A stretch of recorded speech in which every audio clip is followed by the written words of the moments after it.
Good afternoon and welcome to our regular council meeting for Monday, July 20th, 2026. I'll call the meeting to order at 5 p.m. First item on the agenda item 1.1, Land Acknowledgement. The town of Coaldale acknowledges that we are gathered on the lands of the Blackfoot peoples of the Canadian Plains and pays respect to the Blackfoot peoples past, present, and future while recognizing their cultural heritage, beliefs, and relationship to the land. The town of Coaldale is also home to the Métis District 1 foothills. Agenda item 1.2, Conflict of Interest Declaration, pecuniary and non-pecuniary. Are there any in the room this afternoon? None declared, thank you. Moving on to agenda item 2.1, the acceptance of our regular council meeting agenda for today, July 20th, 2026. Are there any additions or deletions to the agenda? Seeing none, could I get someone to entertain making a motion that council adopt the regular council meeting agenda for July 20th, 2026 as presented? Councillor Reese makes that motion. I'll call for the vote.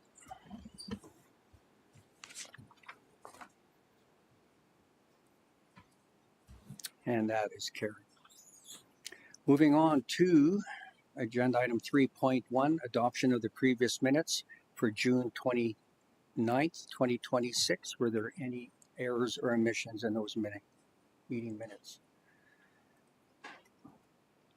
Seeing none, could I get someone to entertain making a motion that council approve the June 29th, 2026 regular council meeting minutes as presented?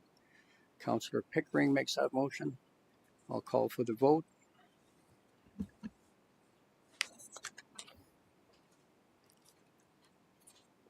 And that is carried. And finally, we have the Committee of the Whole meeting minutes for July 6, 2026. Were there any errors or omissions in those meeting minutes? Seeing none, someone care to make a motion that council approve the July 6, 2026 Committee of the Whole meeting minutes as presented? Deputy Mayor Beekman makes that motion. I'll call for the vote.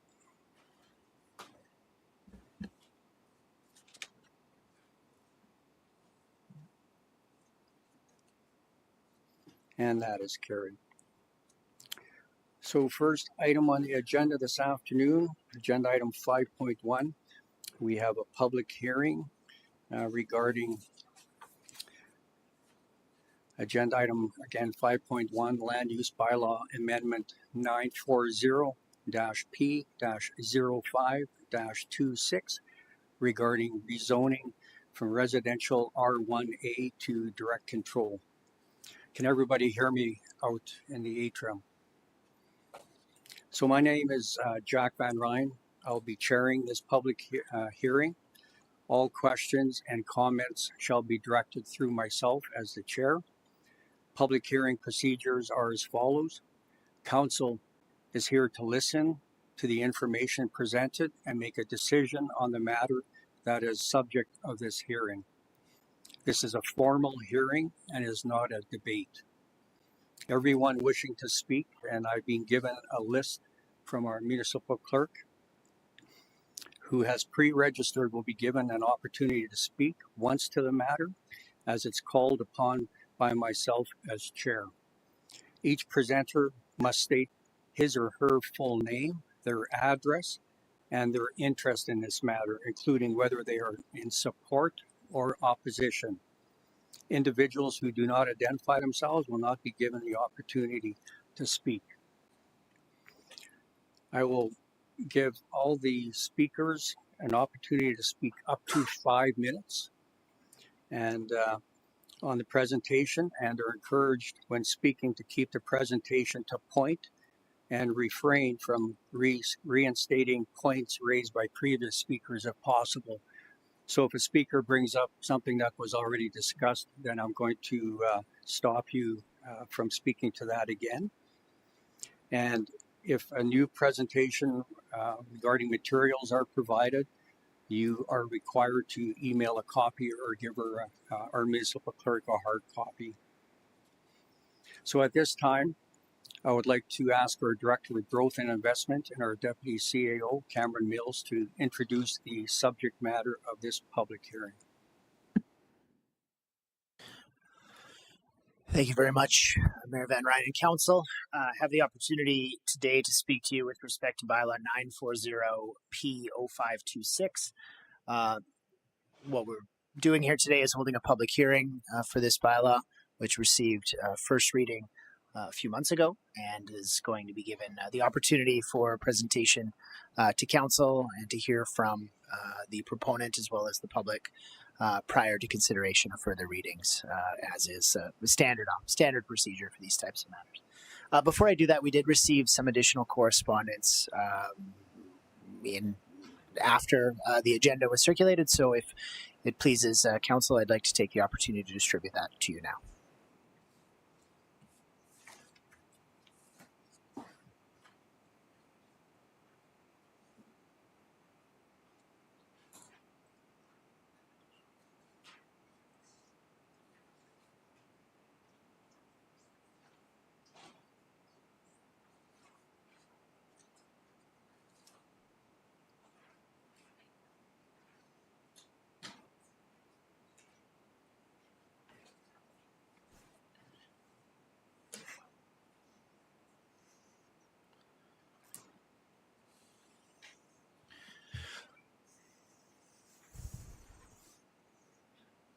Oh, it's not reading off of my screen. So okay.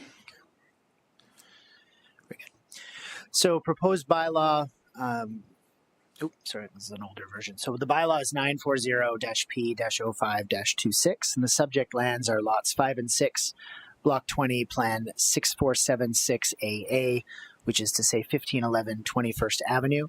The proposal is to redesignate the lots from residential R1A, which is their existing zoning, to direct control. The applicant and property owner applied for rezoning on April 22nd of 2026, and first reading was provided on May 19th of 2026. So the residential R1A zoning is what I would describe as the standard residential zoning common to most of the town, specifically this area, as well as most of our newer subdivisions. It is the typical standard when you think of a residential zoning. That's usually the one you're thinking of. Direct control is a little bit different. So direct control is the only zoning which fundamentally takes the power to make render decisions at the development permit level, which is to say the most specific level of decision making, and that pulls that out of the purview of administration and occasionally the MPC and brings that to Council's attention. So the purpose of choosing the direct control zoning is something we can get into a little bit here in terms of how it's different than, say, applying another zoning. But the idea is that this allows a little more attention to detail right at the Council level, and that's why that was chosen for this particular proposal. So to provide some context, the subject lands are currently vacant and have been vacant for a period of several years. Adjacent land uses, again, predominantly residential R1A, with the exception of 3 residential small lot R1B properties located on the east end of Block 20, so directly east of this property. Institutional recreational properties are also in proximity, so we've got R.I. Baker School, again, 1 block to the east, as well as the Anglican Church located to the southwest. There are also commercial C1 properties, fundamentally downtown Coaldale, located less than 150 meters from this particular subject property. So the R1A land uses, or the current land use that's in place, fundamentally speaking, this provides for the development of low-density residential properties. So you're limited to single-family homes as well as secondary suites, as well as home occupations and potentially duplexes. So minimal commercial or mixed-use development opportunities exist within the R1A zoning. They do exist. It is not a zoning that applies specifically only to single-family homes, though that is certainly standard. But in this case, realistically speaking, each lot would be limited to one, likely 2 units of density with the opportunity for either basement suites within a stick-built standard home or potentially a duplex on the site, and there are 2 sites. The proposal is to change the land use to, again, direct control. This district would allow for some housing diversity, which is to say would allow for the existing R1A use, but also allow for the limited to what the applicant is physically proposing here today, and we'll get into the specifics of that, but would not allow for the development beyond what is being proposed today. So if, for example, the applicant was proposing the R2, which is the multifamily zoning, with a concept in mind, what they are going to propose today, if that concept changed to something else that is allowed within the multifamily zoning, say a year or 2 from now, they would have the opportunity to pursue that, because once the zoning is in place, the regulations of that zoning are provided. And so even if the initial even if the initial proposal is to do one thing, if you're going to do something else that still fits within that zoning, so be it. So for example, if someone were applying for a commercial zoning with the intention of opening a dentist's office and a decision was made to allow it, and then a year later they decided to build a restaurant instead, and that fits within the zoning, again, that would be approved. So in this case, because it's direct control, the ability to change is limited. What they are proposing is fundamentally all that would be allowed on the property should the rezoning be accepted. So taking a look at the planning context of the proposal, we need to consider rezoning applications for a few matters. So first of all, we need to consider local context, which is to say, the neighborhood context. How does the proposal fit within the surrounding areas?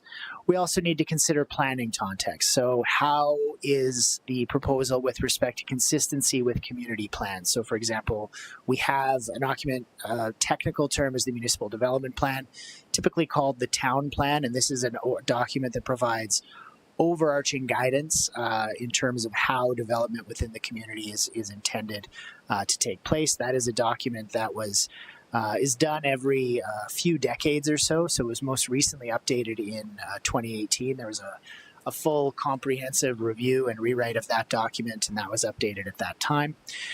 It's important to note that land use redesignation does not automatically confer the right to develop any and all of the listed uses, so you still need to go through the development permit process and the typical standards and requirements associated with that. So in this case, that process is largely discussed here at this level, but it does still leave you coming out with a development permit that would include conditions and ensure that any development that does occur meets typical town standards associated with things like land use bylaw requirements.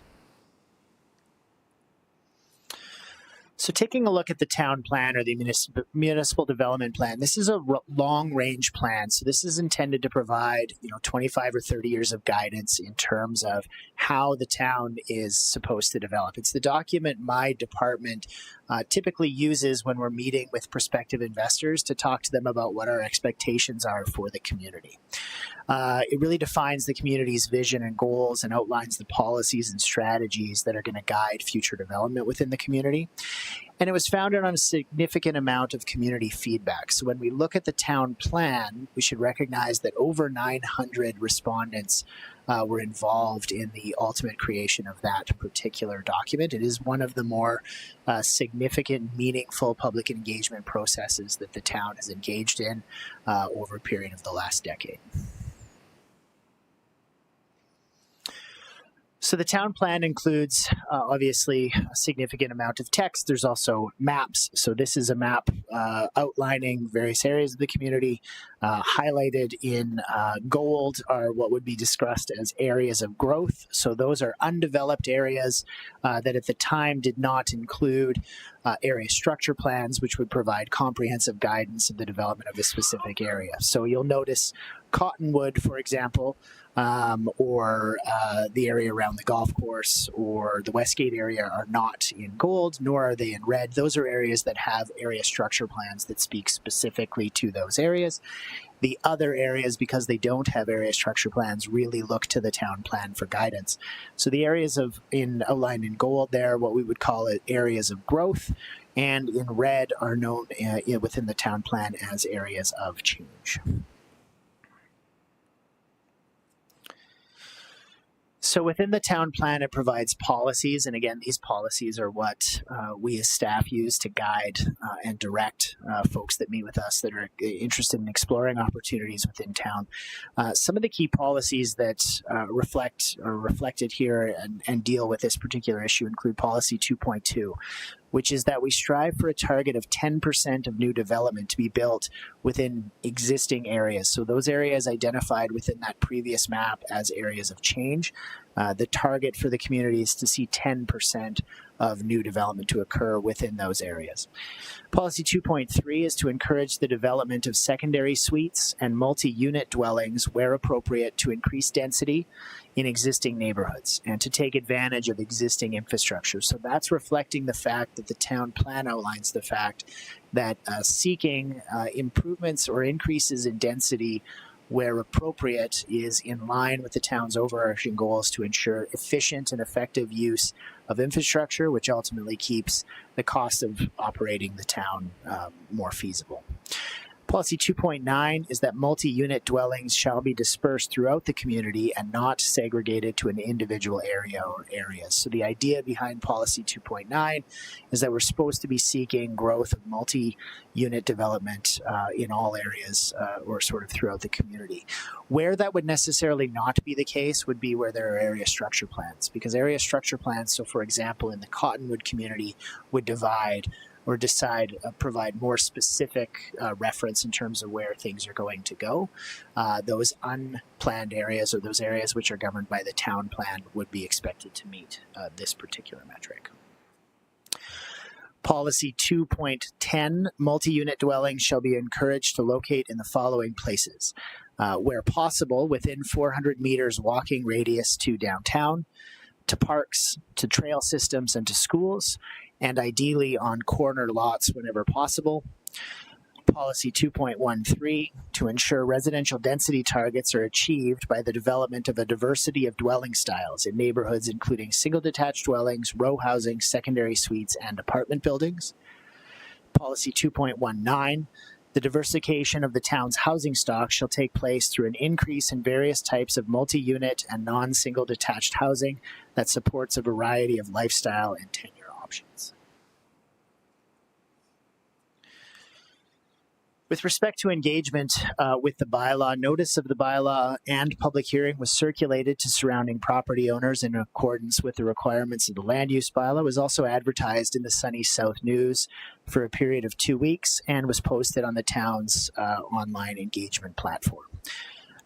As we have received 200 submissions received via email, which were included in Council's agenda package. We provided an additional email here at the start of the hearing. In addition to that, 3 additional emails were sent after the publication of the agenda, but were emailed to Council separately. A map is included in the agenda package that shows the general location of where the letters that we've received were sent, noting that 137 of those letters were submitted from individual locations. In 24 instances, we received 2 letters, and in 5 instances, 3 letters from existing properties.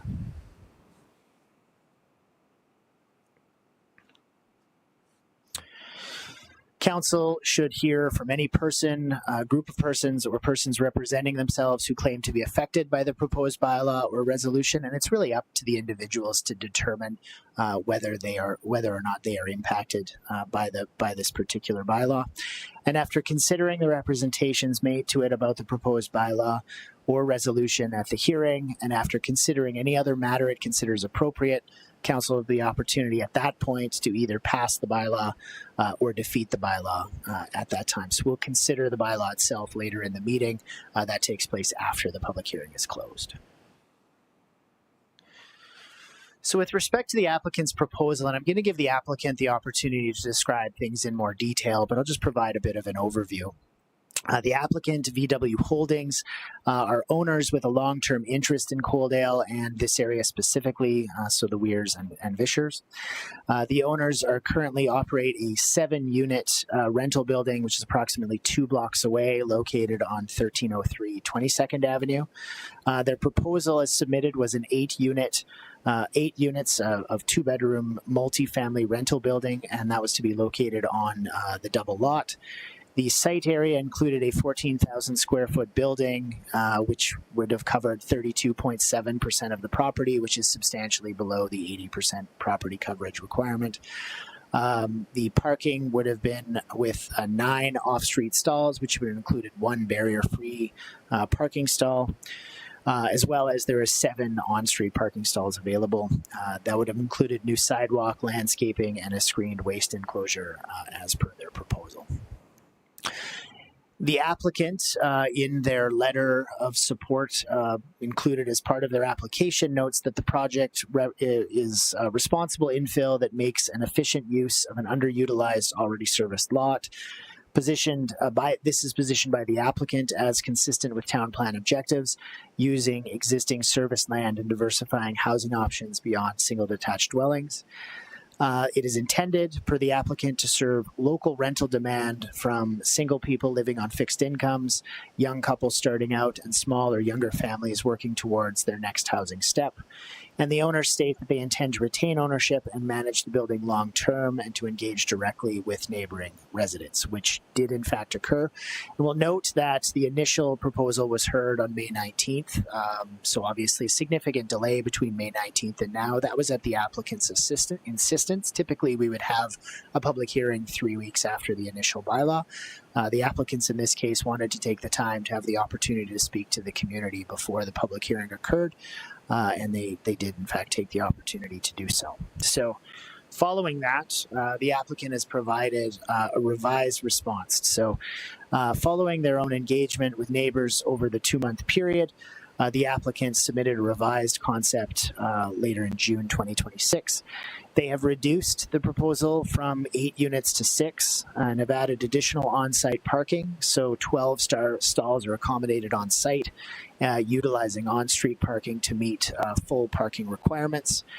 They are proposing to add 10 new Brandon cedar trees along the east side of the property to provide a buffer for privacy consideration to the adjacent property there. They're also proposing to shift the building further to the west to create a further separation from the one neighboring property to the east. And they note that under the existing R1A zoning, the 2 lots could accommodate 2 semi-detached units, either in the form of duplexes or suited single-family uses. And so they would note that the proposal fundamentally changes the density proposal of the lots from an existing allowance of 4 units up to 6. So again, the revised concept is a 6-unit townhome building on the same double lot, looking at a building area of approximately 24.5%, so a reduction in building area from 32.7% to 24.5%, an increase in the proposed parking stalls to 12 stalls. So this meets the 1.5 stalls per unit plus 0.5 stalls per unit visitor requirement, and that includes barrier-free parking. And again, providing for that additional cedar planting for the tree buffer and the revised building setback as shown in the rendering provided by the applicant here. So that concludes administration's presentation on the matter. I'm happy to answer any of council's questions, and I'll also remain at the table if there's additional questions for administration during other portions of the public hearing. Thank you. And just before I open it up to members of council for questions, comments, I'll ask the applicant if they want to come up and if you have anything to add. When you sit down, just turn on your microphone and state your name and address, please.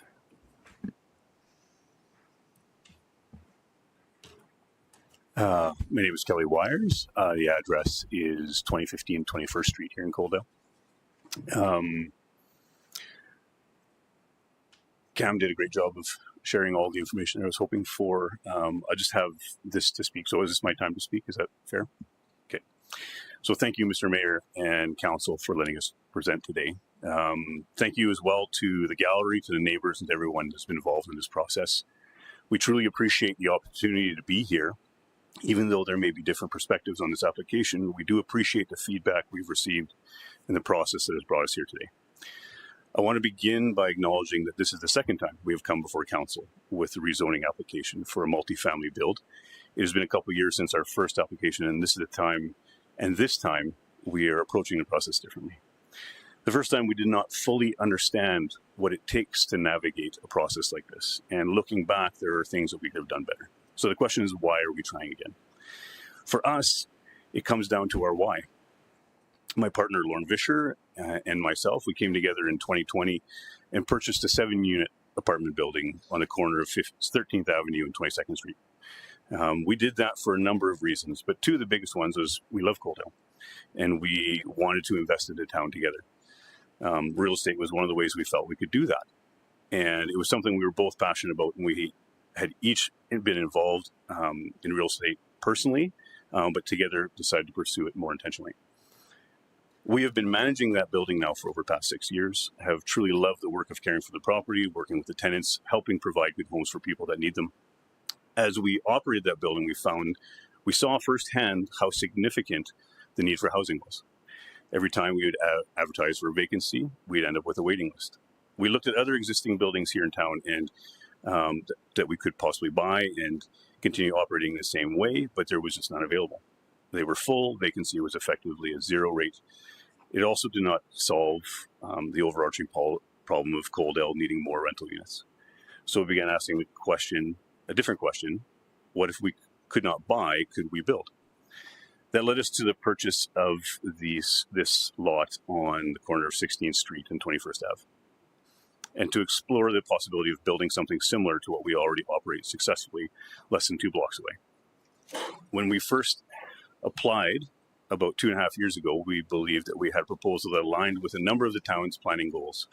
We consulted with the town, reviewed with the town plan, understood that this is a way to support multifamily housing, make use of existing infrastructure, and add housing within the established community rather than only on the outskirts of town. But although we believed in the project, we did not handle the process as well as we could have. In particular, we did not do enough engagement with the neighbors early on to explain our intentions clearly or to fully understand the concerns and perspectives around us. That was a shortcoming on our part, and we recognize that. This is one of the main reasons why we're here again. We are here because our reasons for wanting to do this have not changed. We still see a need for housing. We still believe this is a kind of project that serves a specific and important purpose, and we still want to invest in this community that we have lived in and served in for more than 20 years. This is the town where we have raised our family. It's a town we care about, and we want to be part of its growth in a way that is responsible and beneficial. At the same time, we are here with a different approach. We have tried to listen more carefully, to think more carefully, and to come back not only more clearly, but more authentically. We understand that council has a difficult decision to make. We understand in light of the concerns that have been raised by the neighbors. We have heard those concerns, some which we believe we can mitigate, and some that we will not be able to. In response, we have made, as Cam showed, we have made some changes to our proposal, most notably the reduction from 8 to 6 units. Our goal has been to find a better balance to respond where we can to the concerns that have been raised, while still allowing this lot to meet a real housing need and serve a practical purpose for the community. We recognize that this is a small project, and we also recognize that there are other developments now taking place in Coaldale, particularly on the outskirts of town. But we still believe that this project fills a specific niche. The cost of living has increased significantly. One of Lauren and my priorities has always been to keep rents as affordable as possible while still operating responsibly. Our goal is to not create low-income housing project. Our goal is to provide affordable renting suites that can give people a starting point, a place where someone with a single income can still afford to live, gain stability, and move forward.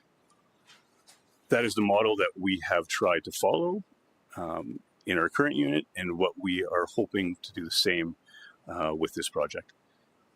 Our present building provides for that. 4 of our 7 units are homes to single ladies. 2 are occupied by young couples, and 1 is a middle-aged couple looking to downsize in preparation for retirement. But as stated earlier, Coaldale has a need for this kind of housing. We would like to provide it. In closing, this application is more about rezoning the property. For us, it is about responding to a real housing need in a town that we care deeply about. We know we did not approach the process well, as we could have the first time. That is why we're here again. With a better understanding, a revised proposal, and a sincere desire to contribute positively to Coaldale. So thank you for your time, your consideration, and the opportunity to present today. Thank you. Thank you. And just in case we have a question for you, just maybe stay at the desk. So I'll open it up to members of the council. Questions, comments for either the presenter or the applicant?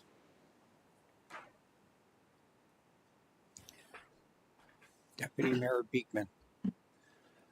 Thank you, Mayor. I'll get this started here. My question through to Cam is more about the appeals process. Now, under Section 685 of the Municipal Government Act, any person affected by a decision of a development authority, which standardly can include neighboring property owners,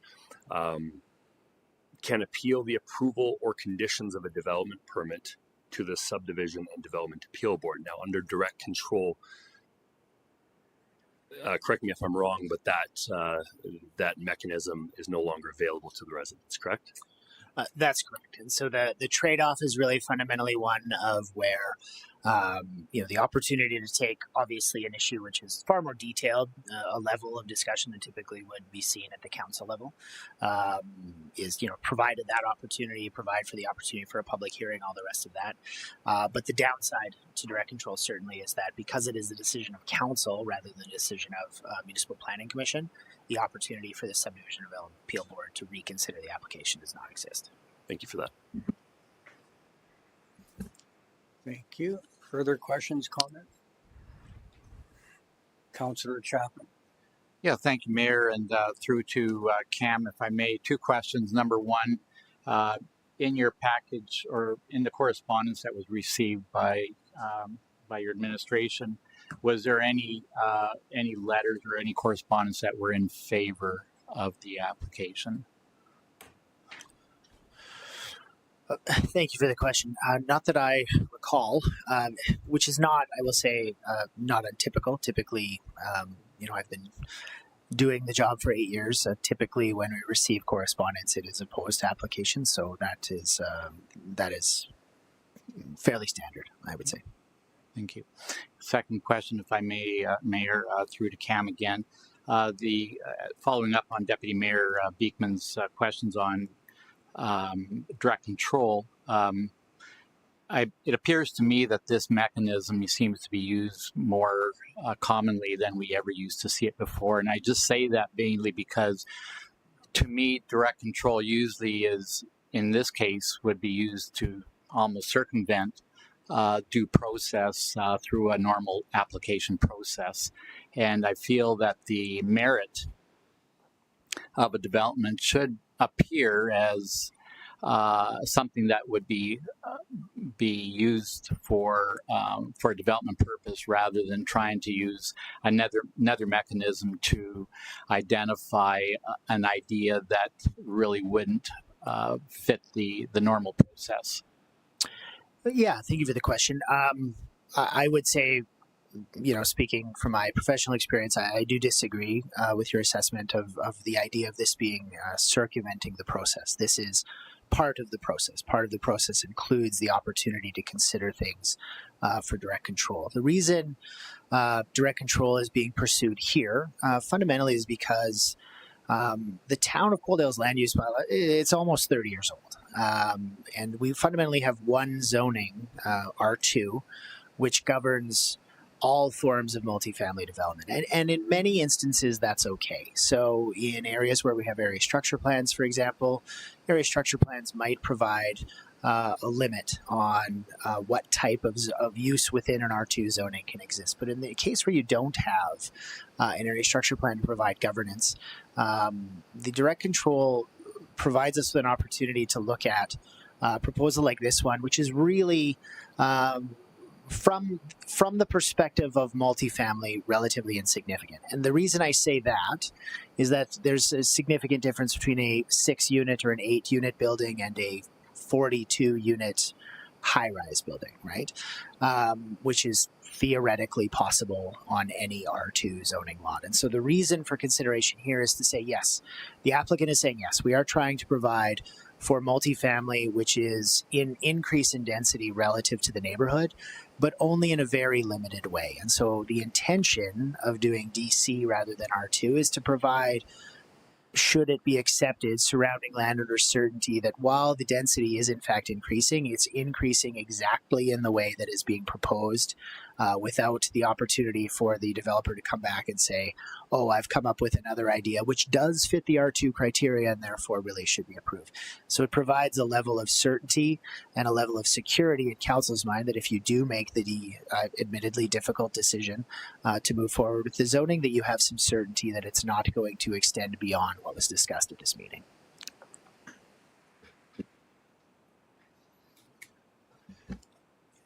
Councillor Avery.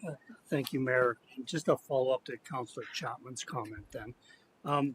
So wouldn't it have been more appropriate then to have this come across as two separate, a zoning application and then approving that, and then further down the road, a development application, rather than moshing them all into one and confusing the process? And hence why Councillor Chapman and myself thought this is a way of circumventing the process, because we've mushed it all together rather than separating direct control, zoning, and then a development permit. Thank you for the question. So in my 8 years of presenting to council, having done probably a dozen direct control hearings, I've never had that question. It's never been raised, and in every instance we have done both the development permit and the zoning together. The reason for that is fundamentally that if the direct control zoning is approved with the proposal as it is being presented, it's hard to imagine if a zoning is approved and the application comes in line with exactly what was approved at the zoning, that we would make a different decision on the development permit stage. Also, that keeps in line with Coaldale's general preference for efficient government and providing for an efficient opportunity in which to do business. So to take a developer, if we have two separate processes that fundamentally discuss exactly the same thing, and we stretch that out over a period of several additional months, that's expensive, and it isn't in line with our philosophy of being efficient and open and business-like. Thank you. So just a question, you mentioned it earlier that another use for the land would be putting a duplex on each one of the lots. And then just for the sake of everyone that's here, what's the opportunity to have them suited as well in the basement if they're a duplex? Thank you. So we do not allow the suiting of duplexes. And so what I'm suggesting is that potentially the applicant could provide a plan with duplexes on the existing lots, or alternatively single family homes, which could then be suited. Either way, the total unit density would be 4 on these existing 2 lots. Thank you. Any further questions, comments? Okay, thank you, Kelly.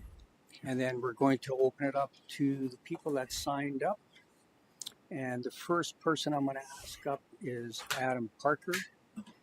And Adam, just as a reminder, I'm going to 5 minutes for your presentation. I do request additional time. I'd like to take Naomi's time from that list. Is that possible? Naomi won't be speaking tonight. 5 minutes. Good evening, Mayor Van Ryn, members of council. My name is Adam Parker. I'm a longtime resident of Coaldale, and I live at 1507 21st Avenue, next to the property that's being discussed tonight. I'm respectfully asking council to reject the application to rezone 1511 21st Avenue from residential R1 to direct control. I want to begin by making something clear. I'm not opposed to growth. I understand that Coaldale needs different housing options. I understand that rental is part of it. I also want to respect the applicant's right to bring the proposal forward. However, the question before council is not whether Coaldale needs housing.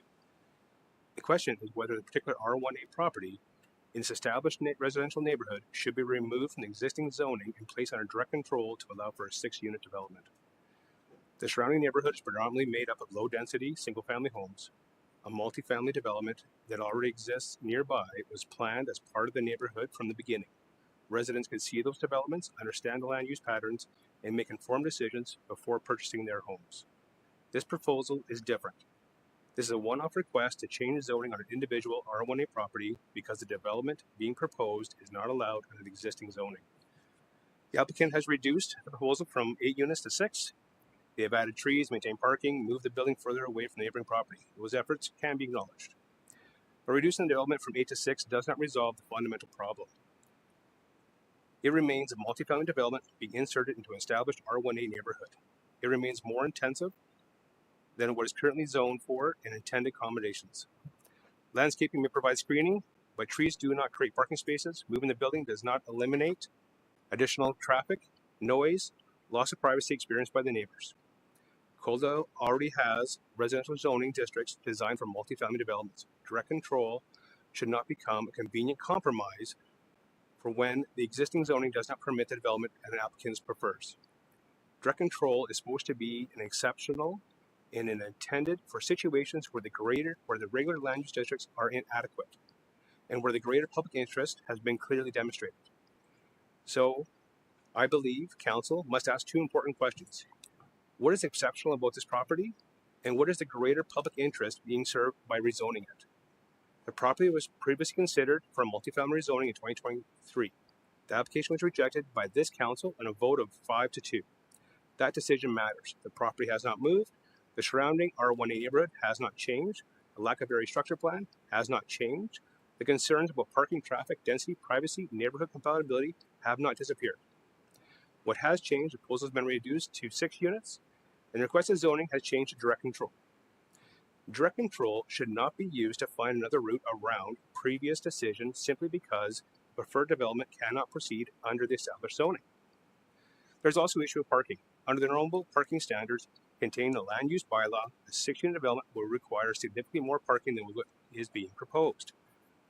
When adequate parking is not provided, the vehicles do not disappear. They move onto the street.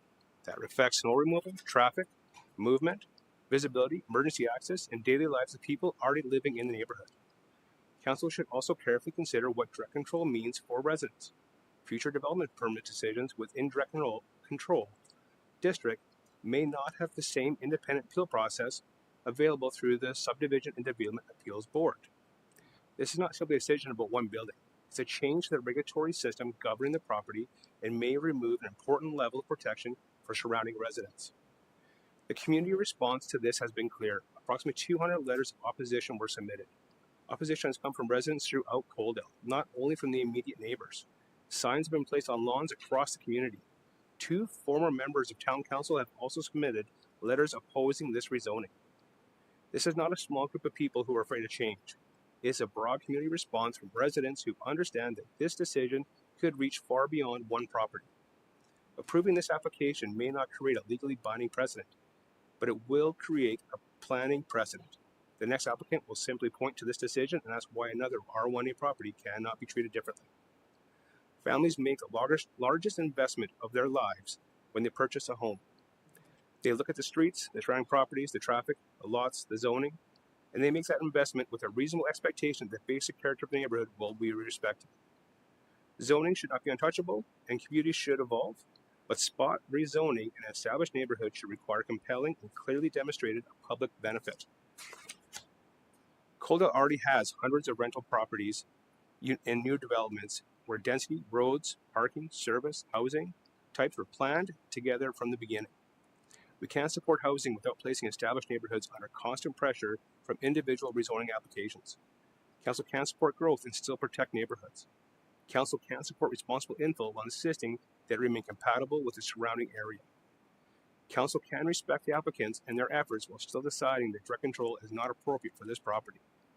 Tonight, I respectfully ask Council to listen to those residents who wrote letters, attended this hearing, and placed signs in theirs lawn. Please retain the existing R1A zoning and vote no to the second and third reading of Bylaw 940-P-05-26. Growth matters, but Doing so, planning certainty, neighborhood character, homeowners investment, and the trust that people have chosen to build their lives in Coaldale must remain important. Thank you. Thank you. And Adam, I omitted.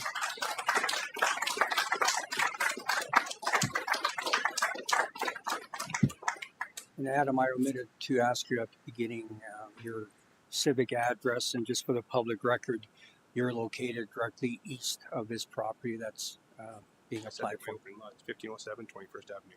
I'm directly east of it. Okay, thank you. Naomi, did you have anything you wanted to follow up with?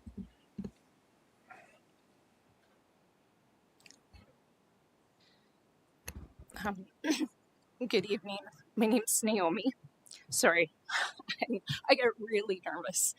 I think what I would like to add Would to you like some water? We have water we can get you. no, I'm good. So my name's Naomi Foxall. I live in 1507 21st Ave with Adam Parker. I am also unopposed. One thing that I want to acknowledge is I went around and talked to many residents, not just in my area, but throughout Coaldale. And the one message that came up over and over again was they bought in Coaldale for this small town, Coaldale feel neighborhood. And I think that balancing growth with keeping to Coaldale's charm and community can be hard, but there can be a balance. And that's by having our original community, our original neighborhoods not become what's happening in Calgary or Edmonton, where any house that is purchased or landfill all of a sudden becomes an 8-plex, a 12-plex, overshadowing what the communities or the neighborhoods have built. And that message came up over and over again, that people like living in Coaldale. They like it because it's a small town feeling. They like it because there's charm. And when they buy into the neighborhoods, they know what they're getting. And I'm worried about the loss of trust. So when people build houses or move into neighborhoods with the understanding that they're moving into a certain zoning, for that to change, that does actually create instability and loss of trust. And so I think it's really important to recognize these original neighborhoods and actually honor what we have. I do appreciate the developers'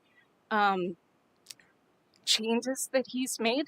And I'm not opposed to growth. I just think that when we start planning, the where is also as important as, we want more low density or higher density places, but where is important, and looking at our community and our neighborhoods and what's charming about Coaldale is some of these old districts or neighborhoods. So thank you. Thank you.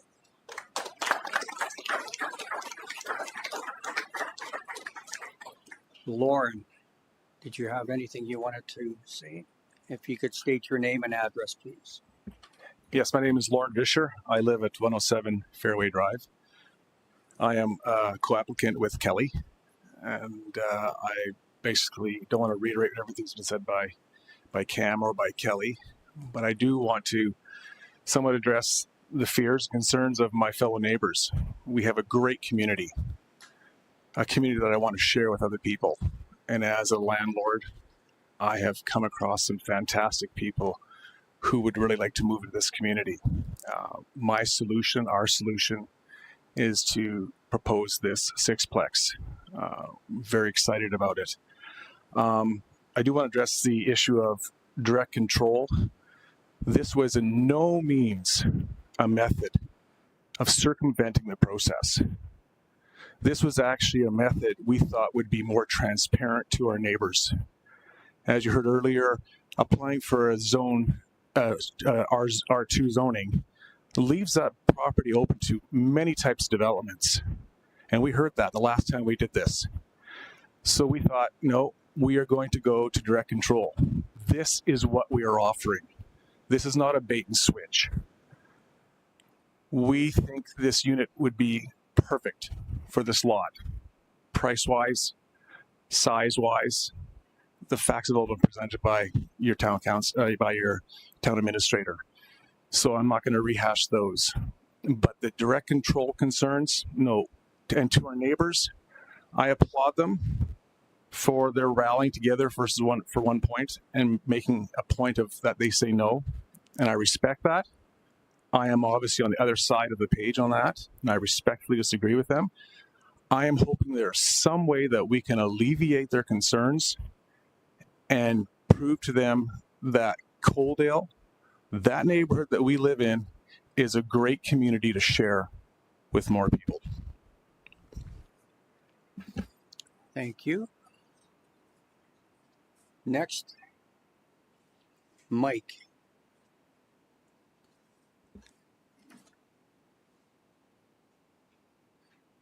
I can't read the writing on this one here. Sorum?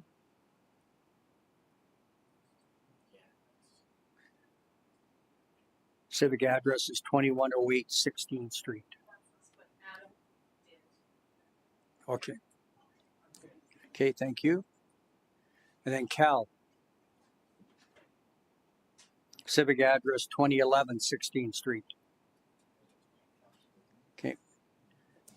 He doesn't need to speak. And then we have civic address 2116 9A Street, Phil.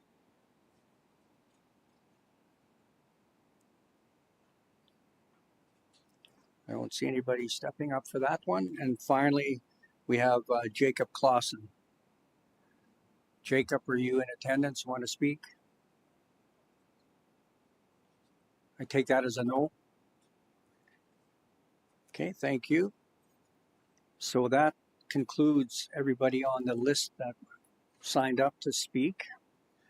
So I'll open it up one more time to members of council if they have any questions, comments.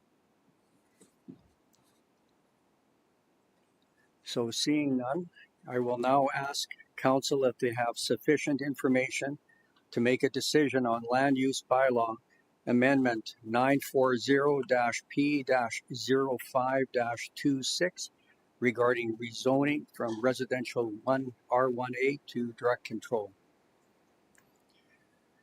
I will close the public hearing at 5:52 p.m.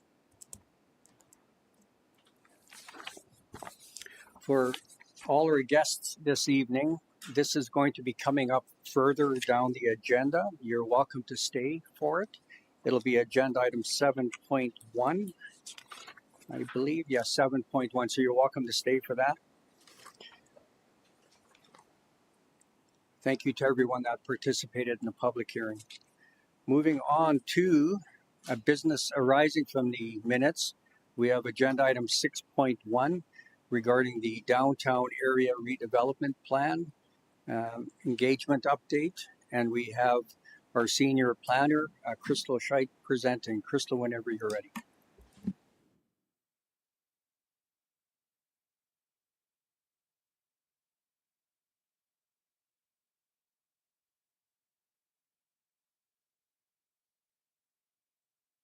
Here today providing a bit more of an update on our phase 2 of the engagement for the downtown ARP. Spencer Croyle is away on holidays, so I'm filling in his place, and this is a bit more of an update from the previous update he provided to council last month. So the update that we're going to be focusing on with this report was the kind of results of the survey that was done for the downtown ARP. And some past highlights, the last phase 2 engagement only included the results of in-person activities, and now that phase 2 survey has closed, this highlights detailed information and findings which are in the engagement update. As noted in the attached report, the survey was advertised thoroughly, including 2 weeks in the newspaper, 4 weeks on the town's socials, running every other day, 2 weeks of A-board signs on the corner of 20th, 19th, and 20th and 18th. There were more than 200 postcards with QR codes hand-delivered to residents in the study area. Postcards were dropped off at the downtown businesses, paper copies of the surveys delivered to Sunny South Lodge and the Senior Center, and paper copies were available at the town office and library. So the soft goal for the survey responses was 300 completed submissions. Once the survey closed, 267 surveys had been received, and there are likely a handful of paper copies that will trickle in over the next several weeks. And with those added, ultimately, we are within that 10% of the response target, considering that another 100 to 120 points of feedback were recorded through the in-person events and activities through the first part of phase 2. So we can consider that a success for the engagement for the downtown ARP for phase 2. One of the main objectives of the most recent survey was to validate the ideas, concepts, and proposals that came out of the in-person activities carried out earlier in phase 2 engagement. 39 of the surveys, 59 questions were designed to be directly comparable to the ideas, concepts, and proposals from the in-person engagement activities held earlier this year. 35 of the 39 survey questions showed either strong alignment with the outcomes from the in-person feedback or an increase in positive sentiment as compared to the in-person feedback. This is reassuring from a validation perspective. So as we conclude phase 2 of the engagement for the downtown ARP, we are beginning to draft the downtown plan. And the first iteration of the plan should be ready for council, community, and the project partner review by the end of Q3.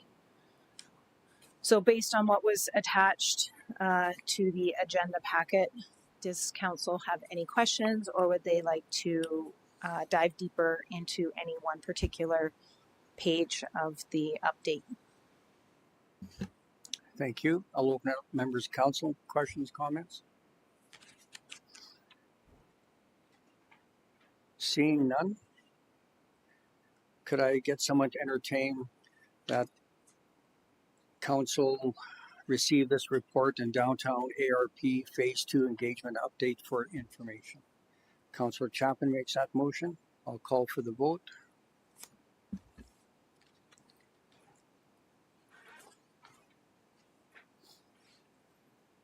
And that is carried. Thank you, Crystal.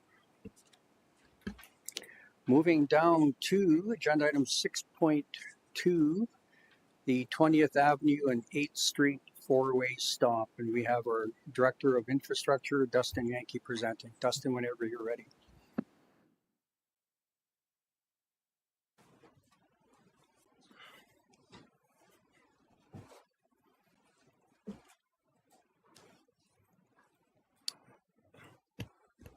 Good evening, Mayor and Council. The objective of this report is to seek Council's formal approval to install a four-way stop at the intersection of 20th Avenue and 8th Street, following the recommendation made at the July 6, 2026 Committee of the Whole meeting. In that meeting, administration presented a report reviewing options to address informal pedestrian crossings of 8th Street between 20th Avenue and the RCMP station.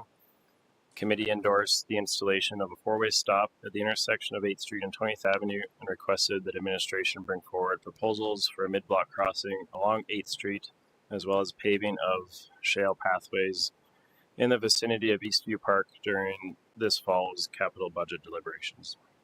In terms of financial impacts, new signage would be handled through existing operating budgets, so there's no request for budget. I have two options here for council. Number one being that council direct administration to install a four-way stop at the intersection of 20th Ave and 8th Street, or to table this item pending the receipt of further information.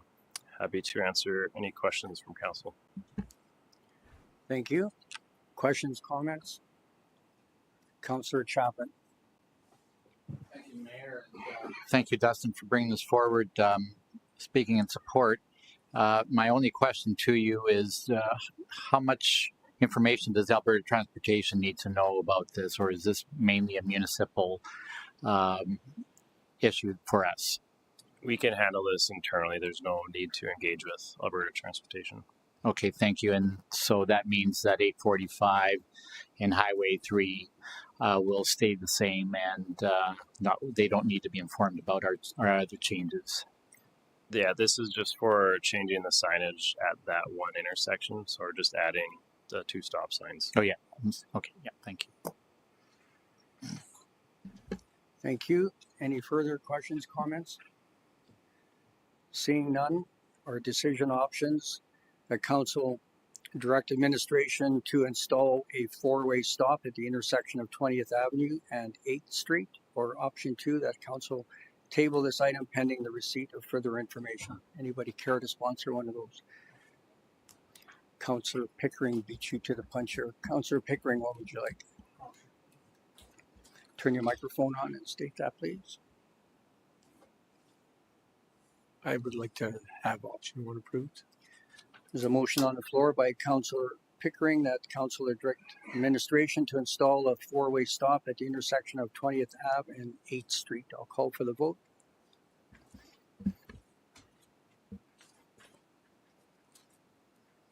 And that is carried. Thank you, Dustin. Moving on to agenda item 7.1. We have the land use bylaw amendment again regarding amendment 940-P-05-26 regarding rezoning plan 6476, block 20, lot 5 and 6, civic address 1511 and 21st Avenue from residential R1A to direct control regarding second and third reading. And again, we have our Director of Growth and Investment, Deputy CEO, Cameron Mills, presenting. Cam, is there any follow-up information to the public hearing information you presented? Thank you, Bear Van Ryn.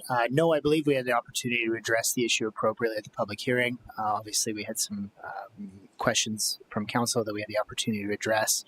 And between additional information raised from the public participating in the process as well as the proponent, administration's position is that sufficient information exists in order for council to make an appropriate decision. Thank you. Any questions, comments from council to our presenter? So before us, we have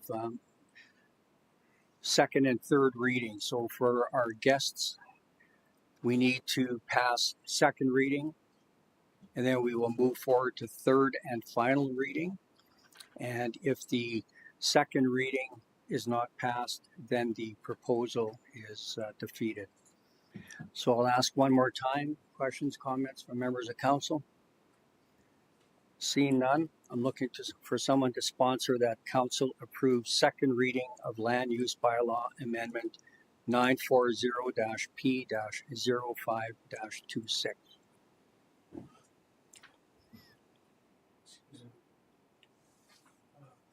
Councillor. Excuse me, Mayor, isn't there 2 options here where you can deny the second and third reading right off the start?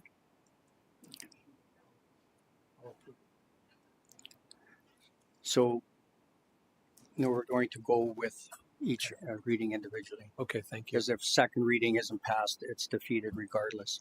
So Councillor Avery makes the motion that council approve second reading of land use bylaw amendment 940-P-05-26 as presented. I see no more questions, comments. I'll call for the vote.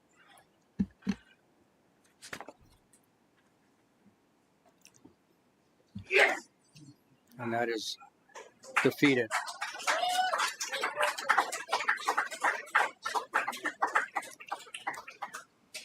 Thank you, Cameron. Moving on to agenda item 7.2. Traffic Control Bylaw 945-R-07-26 regarding all 3 readings. And again, we have our Director of Infrastructure, Dustin Yanke, presenting.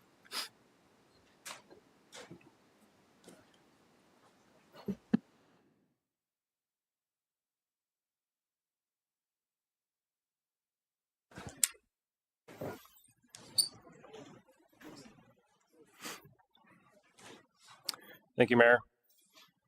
The objective of this report is to present Bylaw 945-R-07-26, an amendment to Traffic Control Bylaw 843-R-03-22, reducing the town's unposted speed limit from 50 kilometers an hour to 40 kilometers an hour for council's consideration of first, second, and third readings, following the recommendation provided at the July 6, 2026 Committee of the Whole meeting.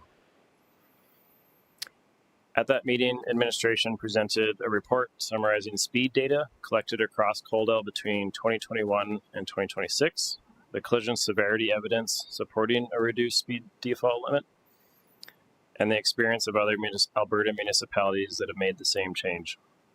The 2026 data collection captured over 300,000 vehicle observations across 16 different study locations, with a weighted average speed of 45.2 kilometers an hour on the roads that are proposed for change, indicating that most drivers already travel at or near the proposed limit. The committee endorsed bringing forward the bylaw amendment for council's consideration at this meeting. Because 50 kilometers an hour is the statutory default under the Traffic Safety Act, applying automatically on any road without a posted limit, the change requires a bylaw amendment to be enforceable. Entrance signage alone cannot displace the statutory default. This bylaw amendment, we've changed Section 3, speed limits,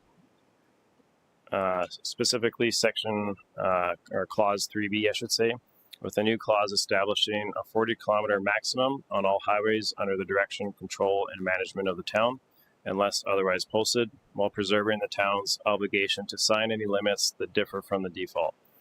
The 30-kilometer-an-hour playground zones, 20-kilometer-an-hour alley limit, and construction zone provisions remain unchanged, and Highway 3 and Highway 845 remain under provincial jurisdiction and are also unaffected.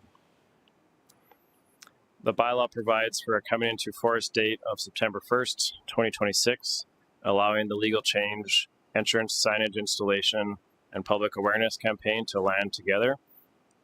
In advance of the go-live date, administration will run a coordinated public awareness campaign, including formal media updates, mailouts, and social media updates, followed by a 6-week education-focused enforcement grace period. Speed and compliance monitoring will continue after implementation through the town's existing program, informing targeted enforcement and future traffic calming work. Council may give first and second readings at this meeting, or first, second, and third at this meeting in accordance with Section 187, with the third only coming with unanimous agreement of all councillors present. And just a note, the attached bylaw here, we are sticking to just what's being discussed tonight. There will be a more fulsome review occurring later this year coming from our bylaw department. So if you're noticing other clauses that probably require an update just due to the age of the bylaw, we are looking at bringing a more revised update later in the year. Just to jump into our messaging plan. So if council does give all 3 readings tonight, administration will launch a public communications campaign to inform residents about the change that would be coming on September 1st. We would use 6 main communication tools: a news release, dedicated webpage and FAQ section, social media, newspaper advertising, billboards, as well as a blanket mailout. The key message being that starting September 1st, 2026, Coldell's default unposted speed limit will be 40 kilometers an hour. The change only applies to roads where no speed limit is posted and excludes Highway 3 and Highway 845. Roads with posted speed limit signs will continue to follow the posted limit. Here a bit more detail in terms of dates. So starting effectively later this week, we would do a news release, followed by a web page and FAQ, and then following that would be social media updates. We would look at running 2 ads in Sunny South newspaper, billboard placed on Highway 3 and 845 to notify residents as well as non-residents, as well as a blanket mail out approximately 2 weeks before September 1st with a QR code that would link residents to further information on the webpage. So for council, there are 3 options here. I'm not going to read through all of them, but essentially option 1 would be to give all 3 readings. Option 2, give first and second and defer the 3rd reading to a subsequent council meeting. And option 3 would be to table the item. And happy to answer any questions council may have.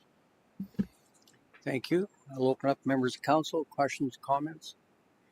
Councillor Reese. Thank you, Mayor Van Ryn, and through to Dustin. Thank you for your report. So the 2 main problem areas that we had originally were on 16th Avenue and 845. And so I remember back when this first came to council that we were told we were unable to just kind of make one street 40 as opposed to just doing a blanket of the entire town.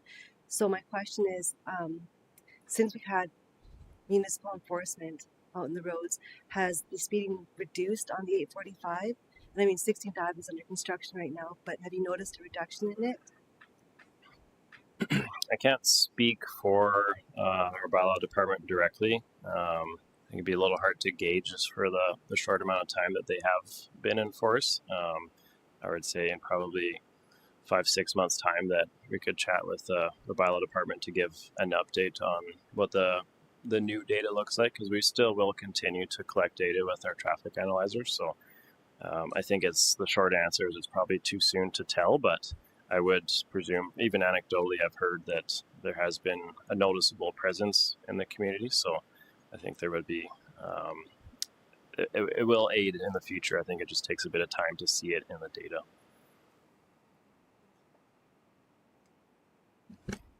Councillor Chapman. Thank you, Mayor. Thank you, Dustin, for bringing this forward. And I experiencing trying to drive down 40 kilometers an hour down the east half of Main Street is something I'm going to have to rediscipline myself to. So that's something that most people will be interested in, and I think that the general public, and from my perspective, have really indicated to me that they're in general support of this move forward. So I'm happy to give first reading to this. The only question I do have for you is 845. And sometime in the future, I'd appreciate having administration come back and identify for council once again, about the playground zone on that stretch by the John Davidson School and how we want to address that. But I'll move for first reading. Thank you. Any further questions, comments? There's a motion on the floor by Councillor Chapman that council approve first reading of traffic control bylaw 945-R-07-26. I'll call for the vote.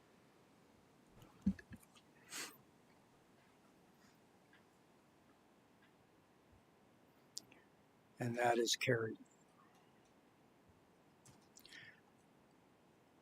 Moving on to second reading. Is there anybody that wishes to make that motion? Councillor Avery put his hand up, so there's a motion on the floor that council approves second reading of traffic control bylaw 945-R-07-26.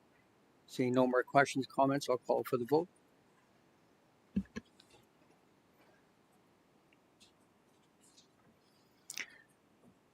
And that is carried with Councillor Pickering opposed. Next, I need someone to sponsor that council approve unanimous consent to hold all three readings in one meeting for traffic control bylaw 945-R-07-26. Councillor Reese will sponsor that one. Seeing no more questions, comments, I'll call for the vote.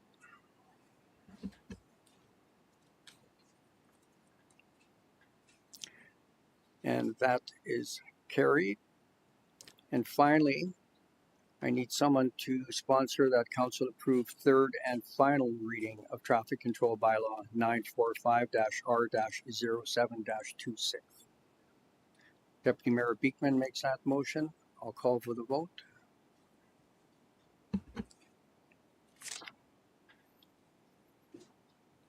and that is carried. And just for our guests, for the unanimous consent to move forward, we need all members of council to vote in favor of that. And Councillor Pickering, being a gentleman, knows that it would have been carried regardless, so he voted in favor of the unanimous consent. So that is carried. Moving on to, thank you, Dustin. Moving on to agenda item 7.3, we have Land Use Bylaw Amendment 944-P-06-26 regarding first reading, rezoning Highway Commercial C2 to Direct Control DC regarding Unit 3H, Civic Address 605 19A Avenue. And again, we have our Director of Growth and Investment and Deputy CEO Cameron Mills presenting. Cam, whenever you're ready.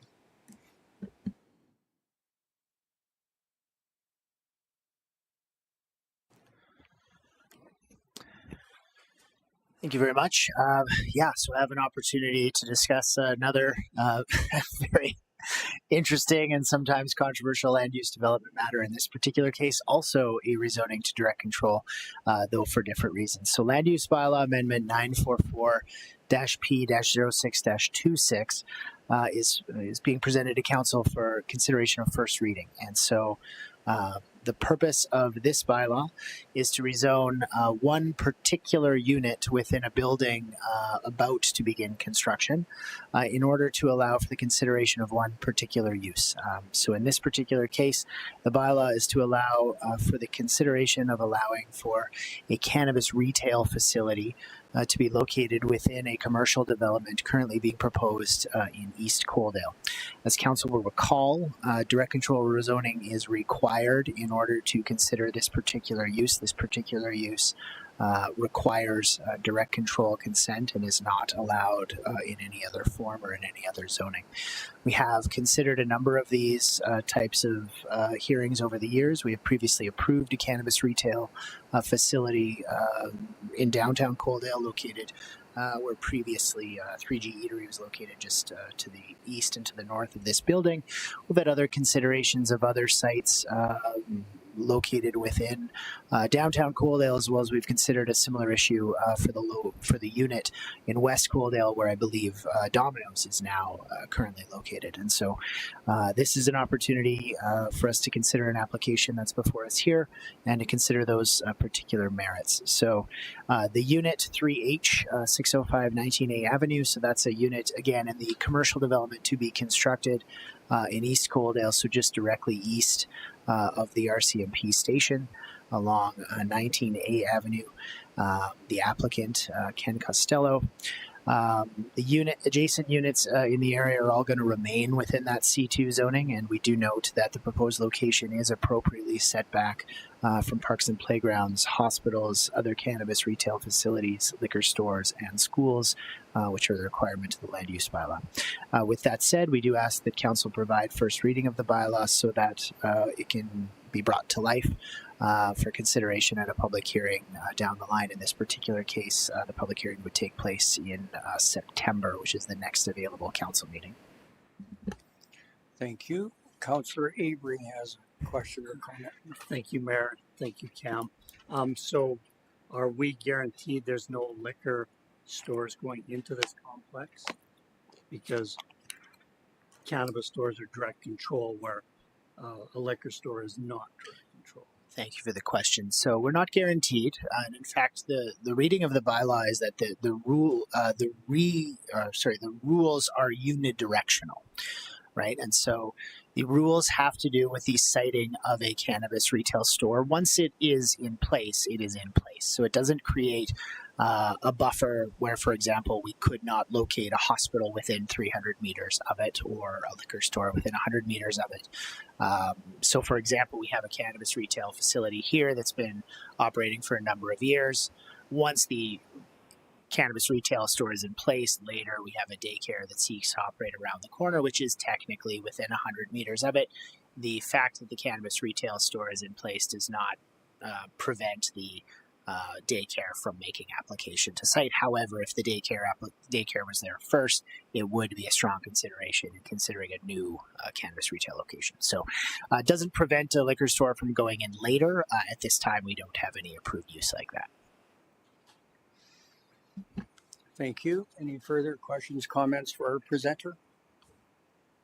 Seeing none, could I get someone to entertain making a motion that council approve first reading of land use bylaw amendment 944-P-06-26 and direct administration to schedule a public hearing for the next available council meeting? Councillor Reese makes that motion. I'll call for the vote.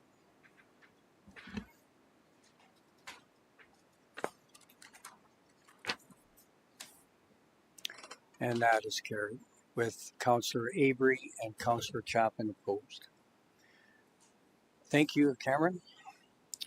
Moving on to new business, agenda item 8.1. We have a request for sponsorship for a Special Olympics charity golf tournament coming up on September the 18th, 2026. And we have our municipal clerk, Lana Anthony, speaking to it. Lana, whenever you're ready. Thank you, Mayor, members of council. The organizers of the Special Olympics Lethbridge has approached the town council requesting sponsorship for a team in their fundraising golf tournament to be held at Land O'Lakes Golf Course on Friday, September 18th, 2026. This is the first time that the event has been held, and funds raised will be to help support athletes train, compete, and build confidence through sport. Should council wish to dedicate funds towards this event, they do have allocated funds through council's promotional budget available. And a four-person team in the Special Olympics golf tournament is at a cost of $600, unless council would so choose to donate otherwise for a specific denomination. I'm happy to answer any questions that council may have. Thank you. I'll open up members of council. Questions, comments? Just a comment, maybe to make a note for budget deliberations, that we should have a discussion about the sponsorships, because we had another one come in today that missed the agenda timeline for another golf tournament. So something we should take a look at during budget deliberation. Councillor Chapman. Thank you, Mayor. Speaking in favor of supporting this, I believe that a number of our volunteers in our community are involved with the Special Olympics, as well as we do have a number of athletes as well from the community. So I do speak in favor of supporting this and identifying with the Special Olympics in this way. So Councillor Chapman, you would sponsor decision option 1? Yes. Okay, so there's a motion on the floor by Councillor Chapman that council approve sponsorship of a four-person team in the Special Olympics golf tournament being held on September 18th, 2026 at a cost of $600. Seeing no more questions, I'll Councillor Saylor. Want to question out? Go ahead. Could I perhaps make a friendly amendment that we do something similar to what we do with Rehoboth, where we would do the $600 team and the $600 sponsorship, so that we would be a sponsor plus enter a team for the total of $1,200. Councillor Chapman, would you accept that friendly amendment? So there's a friendly amendment, and we will have to do a vote by hand on that one. Okay. So while our municipal clerk keys that in, the motion will be that council approve a sponsorship of a four-person team in the Special Olympic golf tournament held on September 18th, 2026 at a cost of $600, with an additional $600 given as a donation to Special Olympics.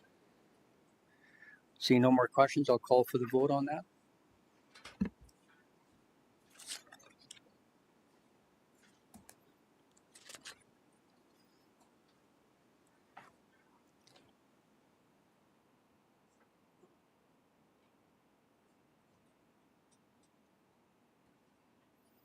And that is carried. Thank you. Thank you, Lana. Moving on to council and committee reports. This evening, we have Councillor Bill Chapman presenting on the Highway 3 twinning. He has a verbal update along with a short video. Councillor Chapman, whenever you're ready. Thank you, Mayor and members of council. This is a report on the Highway 3 Twinning Development Association. We had our AGM on April 23rd in Tabor, and our keynote speaker was Ledcor Road Construction. I want to give you a current update of the stage 1 of the twinning project as updated from the Alberta Transportation and Economic Corridors. Work on this stage of the highway involves twinning a 54-kilometer stretch from Tabor to Burdett, including construction of 8 new kilometers of 4-lane divided highway which bypasses Grassy Lake. The Stage 1 project includes 11 bridge side structures, intersection improvements for acceleration and deceleration lanes, intersection widening. There's plans for 2 rest pullouts, 1 westbound and 1 eastbound, 10 service roads, and the bulk water station in Burdett is being relocated. Some fast facts for council and our folks online is we've got 2.8 million cubic meters of grading work done, 1 million tons of granular base, 475,000 tons of asphalt concrete pavement, 802 new signs, 38 kilometers of right-of-way fencing, 30 new streetlight installations, and this project is anticipated to be completed in the fall of 2026. The grading part of the highway is 91% completed, which includes mainline grading and topsoil and seeding. Gravel base is 80% completed. Paving is 62% complete. Utilities are 100% completed, and this includes 19 pipeline crossings and lowerings completed, 46 kilometers of communications relocations, and 28 kilometers of power relocations, which are completed. SMRIDs, that is 100% complete, with 11 canal bridge structures completed and 11 pipelines and laterals completed. Looking ahead over the next month, grading crews and gravel crews and paving crews are completing their various assignments and project work. Ancillary work to start at the concrete curb and gutter in Tabor. Sign installations to start in the first half of the project, and due to the heavy and sustained rainfalls, dewatering and erosion repairs throughout the project are currently in progress. Darren Davidson, who is the South Zone Director for Alberta Transportation Economic Corridors, attends all our meetings and our AGMs and provides his report to the membership. At his update, during his update at the AGM, Darren included that the intersection here in Coaldale at Highway 845 and Highway 3 will be getting some traffic light upgrades at the cost of $1 million. This project is expected to commence the summer of 26.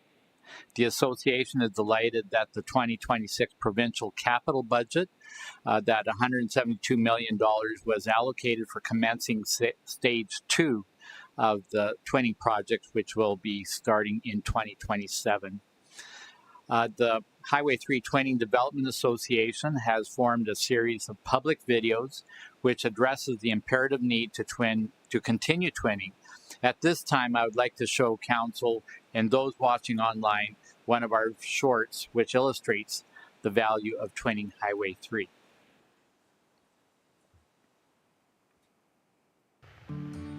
Highway 3 is more than a road. It's where we start. It's how we connect. And it's something we share every day. It's how we grow. It's how we move. And it carries more than we see. It's the way out. It's the way home. And it connects all of us. It's where we reflect. It's where we slow down. And it deserves our attention. It's what we're building.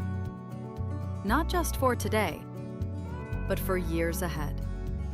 Highway 3 connects everyone in southern Alberta, and its future depends on all of us.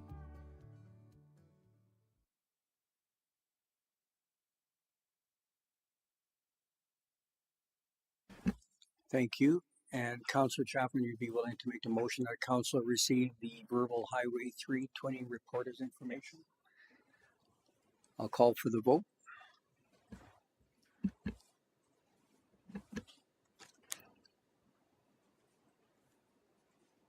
And that is carried. So that concludes the open portion of tonight's meeting. Thank you for everyone that's here in attendance. I will require a motion that council move into closed session at 6:30 p.m. in accordance with section 197-4-B of the Municipal Government Act to discuss matters exempt from disclosure for items 13.1, subject to section 20, disclosure harmful to personal privacy, and section 21, disclosure harmful to individual or public safety. Item 13.2, subject to section 26, disclosure harmful to intergovernmental relations. Items 13.2 and 13.3, subject to section 29, advice from officials. And finally, item 13.3, subject to section 28, local public body confidences. Who would like to make that motion? Councillor Reese makes that motion. I'll call for the vote.